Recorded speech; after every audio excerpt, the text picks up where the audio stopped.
చూసినా కొల్లేరు సమస్య. దీనిపై పాలకులు సమగ్రంగా అధ్యయనం చేస్తే జల వనరుల నిపుణులు ఎన్నో మార్గాలు పాలకులకు చెప్తున్నారు. ఒకనాడు సహజ సిద్ధంగా ఏర్పడిన ఏరు వెంకయ్య వయ్యేరు. అది నేడు పంట కాలువగా రూపాంతరం చెందింది. కొల్లేరు సరస్సులో ఇన్ఫ్లో 1,10,000 క్యూసిక్స్ ఉంటే డిశ్చార్జ్ కేవలం 10 నుండి 15,000 క్యూసిక్స్ మాత్రమే ఉండేలా సహజ సిద్ధంగా ఏర్పడిన సరస్సు. వరదల నుండి కొల్లేరుని రక్షించేందుకు నిపుణులతో ఏర్పడిన పలు కమిటీలు ఈ విధంగా చెబుతున్నాయి. 1964లో ఏర్పడిన మిత్రా కమిటీ ఉప్పుటేరు ప్రవాహ వేగాన్ని 20,000 క్యూసెక్కులకు పెంచాలని, ఉప్పుటేరు 29వ మైలురాయి వద్ద స్ట్రెయిట్ కట్ నిర్మించాలని, బుడమేరు తమ్మిలేరులపై 3,000 క్యూబిక్ మిలియన్ల సామర్థ్యం కలిగిన రిజర్వాయర్లు నిర్మించాలని, బుడమేరు గట్లు ఎత్తు పెంచి ఏలూరు వద్ద తమ్మిలేరుపై కరకట్లు పెంచాలని సూచించింది. శివరామకృష్ణయ్య కమిటీ ఉప్పుటేరు ముఖభాగం తవ్వి రెగ్యులేటర్ నిర్మించాలని సూచించింది. అడ్మినిస్ట్రేటివ్ స్టాఫ్ కాలేజీ ఎగువ నుంచి వచ్చిన నీరు నిల్వ ఉండేలా సరస్సు అభివృద్ధి చేయాలన్నారు. నిపుణుల కమిటీ ప్రవాహానికి అడ్డుగా ఉన్న చోట్ల కల్వర్ట్లు, వంతెనలు నిర్మించాలని సూచించింది. కిక్కిస డెక్క నిర్మూలనకు వీడ్ కట్టర్ను ఉపయోగించాలని సూచించింది.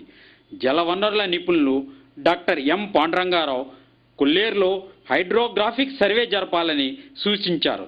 ఇలా ఎందరో నిపుణులు చెప్పిన అభిప్రాయాలలో ప్రభుత్వం పరిగణలోకి తీసుకున్నవి అతి తక్కువ మాత్రమే. శివార ప్రాంతం నుండి నిపుణుల సూచనల మేరకు చర్యలు తీసుకుంటే కొత్త సమస్యలు రావని నిపుణులు చెప్తున్నారు. చెరువుల ధ్వంసానికి ప్రభుత్వం ప్రాధాన్యత ఇవ్వడంతో నిర్మల సరస్సు నిర్జీవంగా మారిపోతుంది. ప్రపంచంలో ఏ దేశంలోనైనా ఉప్పు నీరు వెనుకకు రాకుండా అవుట్ఫాల్ స్లూయిస్లను నిర్మిస్తారు. అవి తీర ప్రాంతాలను అనుసంధానం చేస్తూ రవాణా సదుపాయాలు కల్పిస్తూ జిల్లాల మధ్య వారధిగా నిలుస్తాయి. నీరు లేని సమయంలో సాగుకు బ్యాలెన్సింగ్ రిజర్వాయర్గా ఉపయోగపడతాయి. దశాబ్దాలుగా నిపుణులు గొంతెత్తి అరుస్తున్న వివాదాల కొలిమికి ఇచ్చిన ప్రాధాన్యత వాటిపై పాలకులు దృష్టి పెట్టలేదు.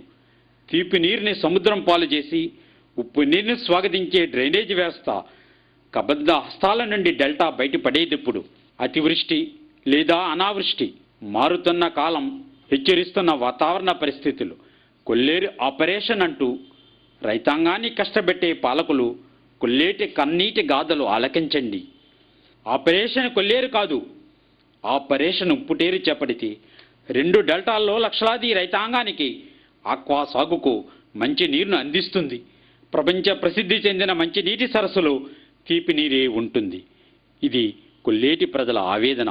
పాలకుల్లారా గమనించండి. కొల్లేరు ఆపరేషన్ జిరాయితీ రైతుల పాలిట కొల్లేరు ఆపరేషన్గా మారింది.